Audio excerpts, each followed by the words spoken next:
So guys, welcome back to my YouTube channel. By the way, it's a holiday right here in Kenya. We were given a holiday. It's Diwali as I'm recording this particular video. So for those who don't know me, this is Lola Chila. This is my YouTube channel. I've been on this thing for a couple of years now, and I've been off for a while, but I've just started posting a series of videos where I'll be talking about my journey on YouTube, and maybe here and there throw in a bit of advice, give you, pointers on what you can do to get better and all that. So I'm glad you're getting to enjoy the series so far. I posted the first video today. I hope you watched, like today as I'm talking. So go watch it. Let me know about your feelings. Are you thinking of starting a YouTube channel? And if you're thinking of doing so, how are you going about it? What are your fears? Because I'm putting everything on the table. So I said I'm going to be doing a series of videos on my journey on YouTube. And my expectations, the ones that were met, the ones that were not met, and just the whole roller coaster. Exactly. Now, I'm going to call this video the roller coaster, my emotional roller coaster on YouTube. Some of the things I experienced are quite funny, and if it's not for me finding a solid group of friends to work with, it would have been something else. So welcome to my channel. Kindly subscribe, like, share, leave a comment.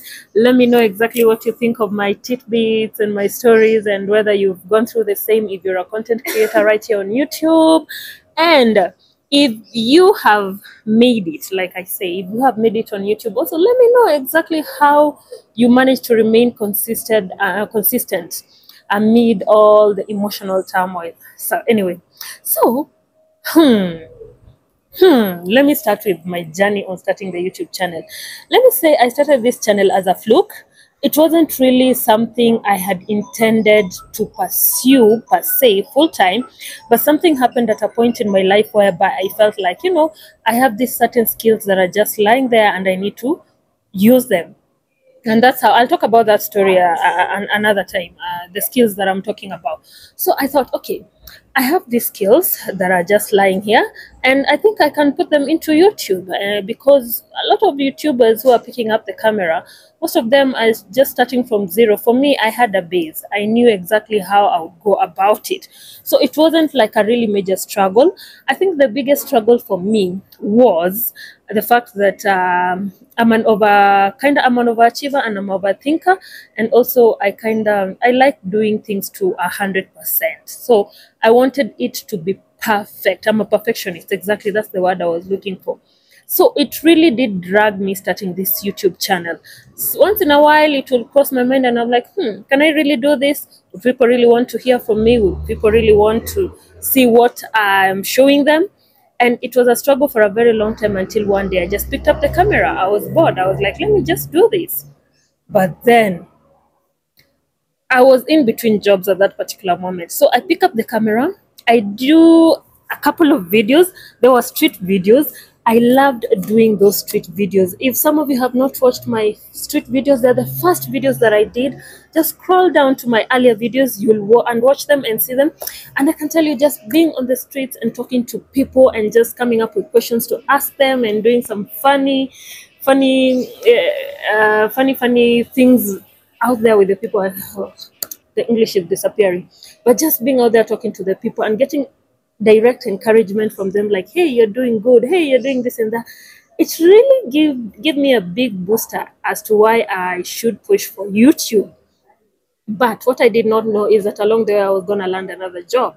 So one thing about YouTube, there are several categories of content creators on YouTube. There are those who are doing it for the money. There are those who are not doing it for the money.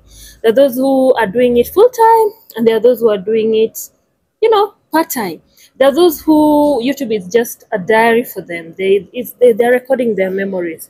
Now, for me, I knew I can make money from YouTube, but the imposter syndrome in me, I did not know that it could be me who can make money from YouTube. I've seen other people making money, doing travel content, doing lifestyle content, doing many other things. And they will talk about what they earned from a video, what they earned at a particular month from YouTube. And I was just there, I was like, can never be me.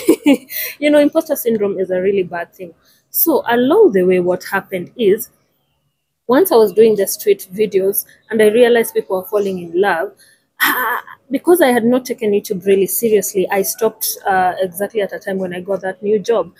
And I think it's my biggest regret because I realized I wasn't really focused on YouTube, but because I did not know how, I did not know.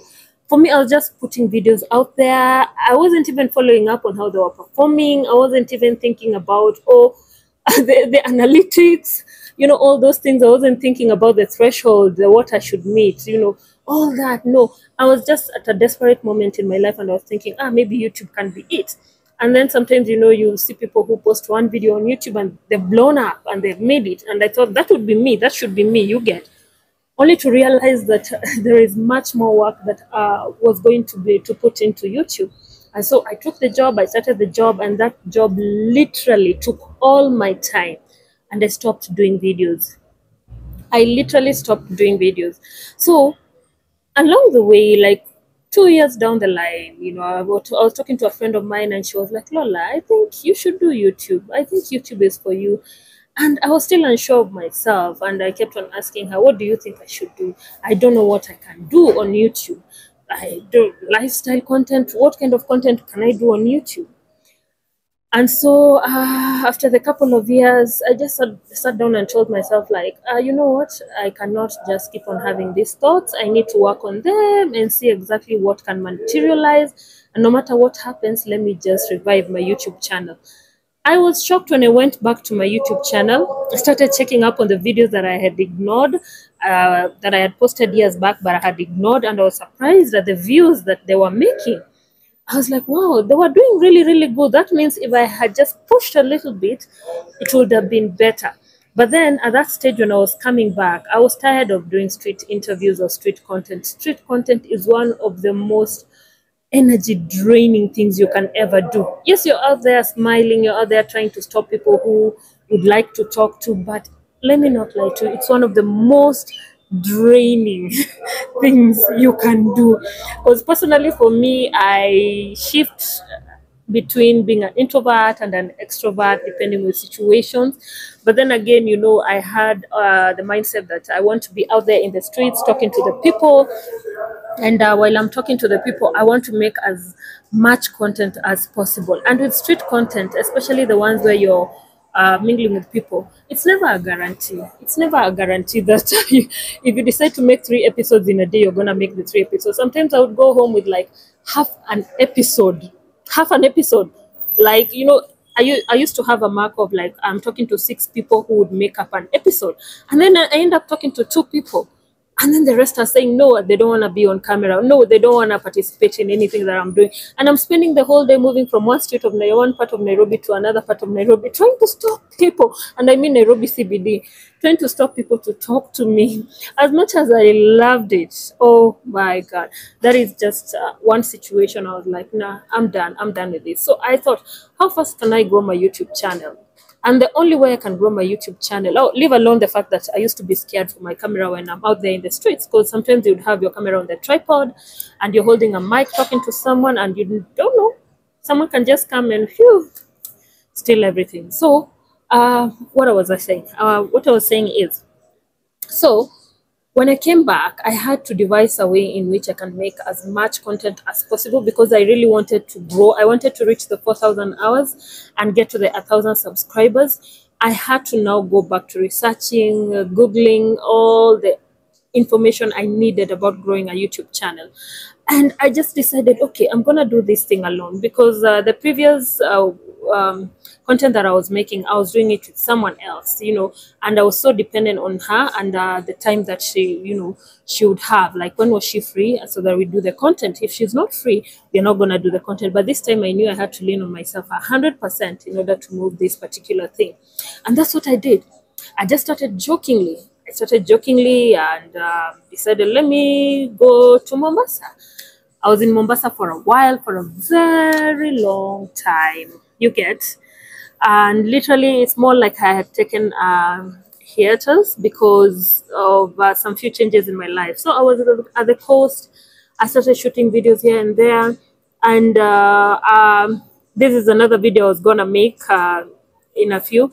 I decided, let me just be posting videos every day in a row and see what happens. And it was one of the most exhausting things that I have ever done. Oh my God. Shooting videos every day, making sure there is something on your channel each day. But one thing I'm thankful for is that it grew my channel immensely. You have no idea. And then before I knew it, people from the coast, that is Mombasa, where I was at, they started appreciating my content. They would leave comments and be like, oh my God, we love the way you're doing content. And along the way, as I was spending time at the coast, I came across a YouTuber in Mombasa called Dennis with Lenswork. Guys, catch that name. Dennis with Lenswork. Dennis with Lenswork is a very popular Mombasa YouTuber. I reached out to him and I was like, hey, Dennis, by that time I was looking for YouTubers in Mombasa I can collaborate with. Some of them were not getting back to me. Some of them were not responding. But this one particular guy just responded to my request, and we did our first collaboration. And that was my first collaboration literally with a fellow YouTuber. And whew, let me tell you, I saw the impact and immediately saw the impact of collaborations with fellow YouTubers, because I saw my subscriber numbers spike. His people are interested in the work that I do, and my people are interested in the work that he was doing.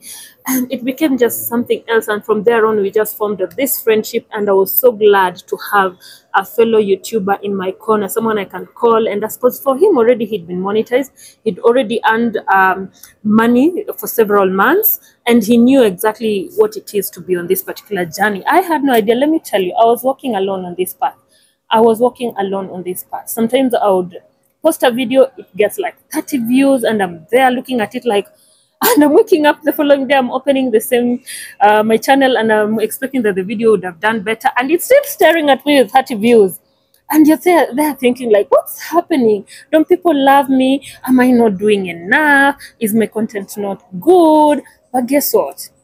Once I met him, he just told me one thing: do your job and go home. Just like the way you go to the office. It's not you who determines exactly how your videos perform. Like, don't put it in your head how your videos perform. So that is the attitude I picked up from him. And then along the way, he showed me a few things there and there, like how to do as much content as possible in a day or two, so that you don't get wasting time waking up every morning going to do a content that you're going to post today. And sometimes it doesn't go that way. You can go somewhere thinking you're going to get content, only for for you to go back home with nothing. Yeah, just the whole aspect of planning for YouTube. And I really appreciated that kind of tutelage, because truthfully, a lot of us on YouTube are walking alone. And if you're walking alone on this YouTube journey, it's one of the loneliest things you can ever do, especially if you're trying to take YouTube as seriously.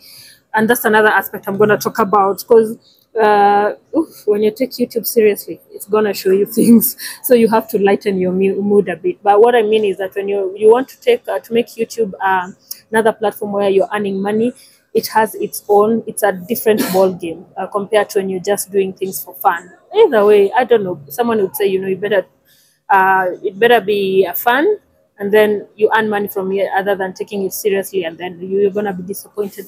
But anyway, what I'm saying is a lot changed.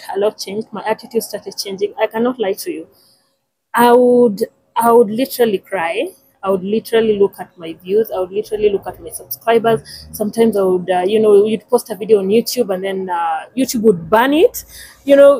You guys always look at our videos and you think we earn from all the videos that we post. No, we don't. Some videos, YouTube literally shadow bans them just because of a few things here. And they're like, for example, there's one of my videos I did at night about the Nairobi streets at night, exactly how they look like. I don't earn from that video. I don't know. Just sent a message saying we are sorry. We, have limited ads on that video. In short, I'm never going to earn from that particular video. And so over time, you start learning the tricks of the game, how everything works. Not entirely 100% the tricks of the game, but what exactly is expected of you in order for you to progress to the next level. And within like 6 months, that is after being on YouTube for like 3 years, within like 6 months of being on YouTube, I was monetized. And guess what made me get monetized? It's something every YouTuber says. Guess what made me get monetized? Consistency. Because once I met this YouTuber, Dennis with Lensworks, you know, he just told me, you have to take this like a job. If you want to meet the thresholds set by YouTube, you have to make this your job. You have to wake up in the morning thinking YouTube, you have to eat, sleep, walk, talk, YouTube. And it wasn't easy. It wasn't really easy. But then again, there is a limit you set yourself. So I decided to set to myself like a limit of 3 videos per week. And in 6 months, I got monetized.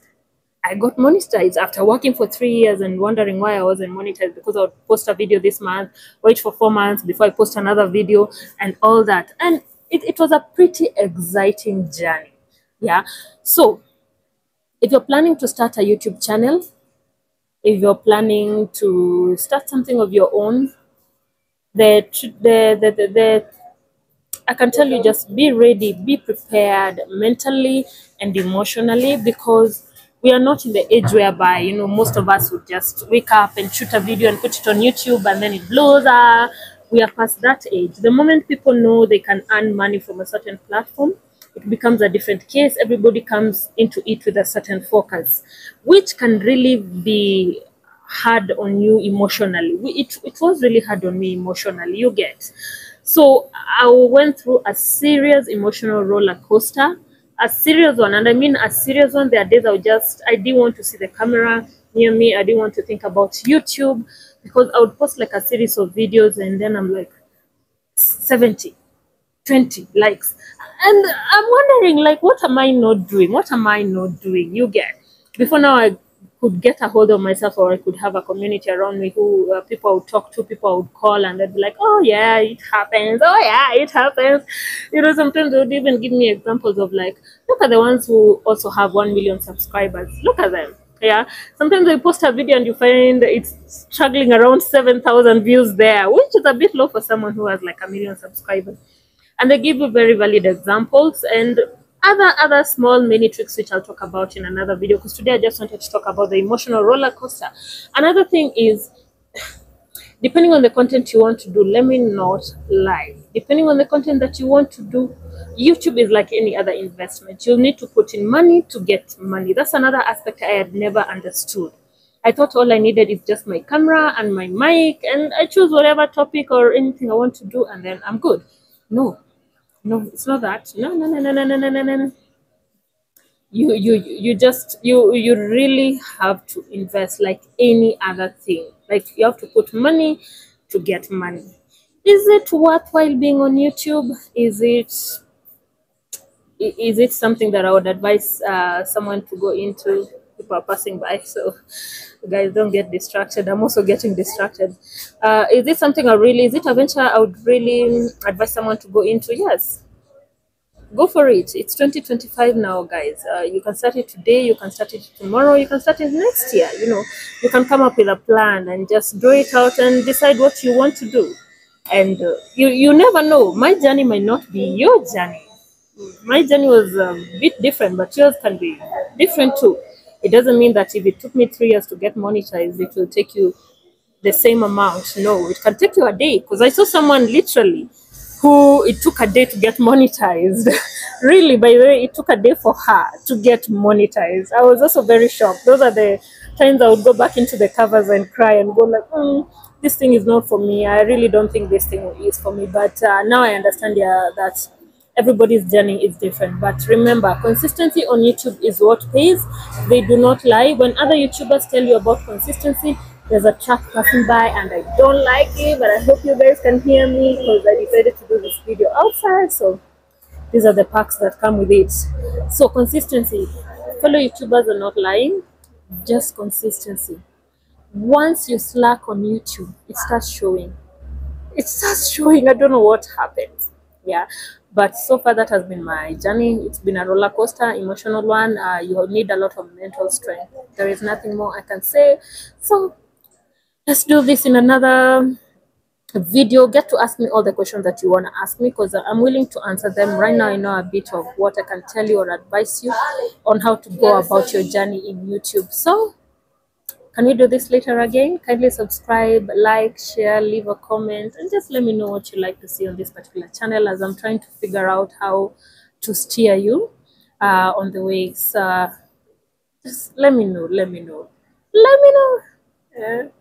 It's the end of my video for me, guys. Bye bye.